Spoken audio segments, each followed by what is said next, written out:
Basta kapitsa. So gusto ko lang pakilala sa inyo yung bago nating motor. Alright. Okay, and her name is Scarlett. Kwento ko sa inyo mamaya kung bakit Scarlett.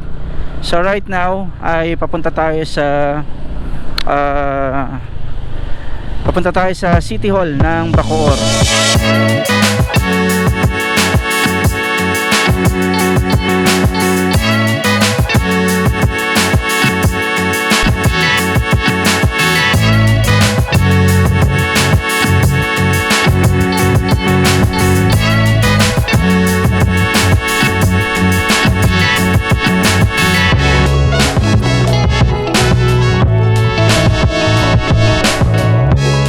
Ito ay isang 2024 model ng XRM, no? Ang pambansang motor nung bata-bata pa tayo, no?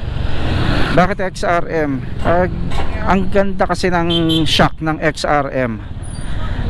Yun. So, yun yung pinaka main consideration natin.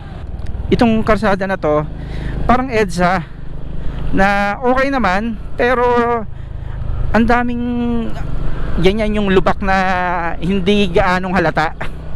So yun. Okay, so kaya gusto ko ng isang motor na malaro yung shock, kasi yung ginagamit natin si Wavy ay hindi ganun, alam mo yun, ang tigas ng shock ni Wavy hindi ko alam kung bakit makalog siya.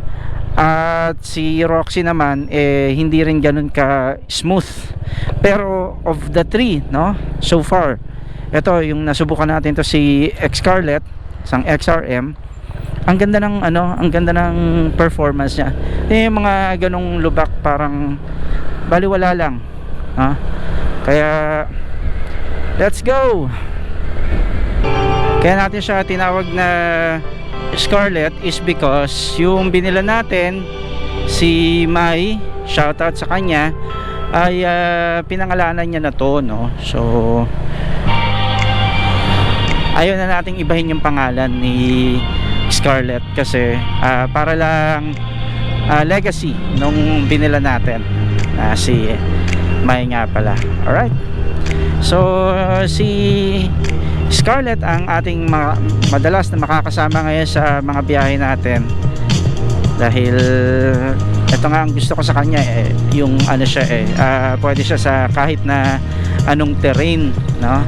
So whether tayo ay mag-off-road ng konti or sa patag na daanan ng ating dadaanan, kayang-kaya yan ng ating XRM na si Scarlett.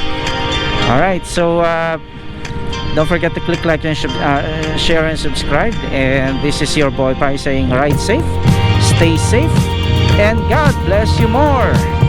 Bye bye. God bless.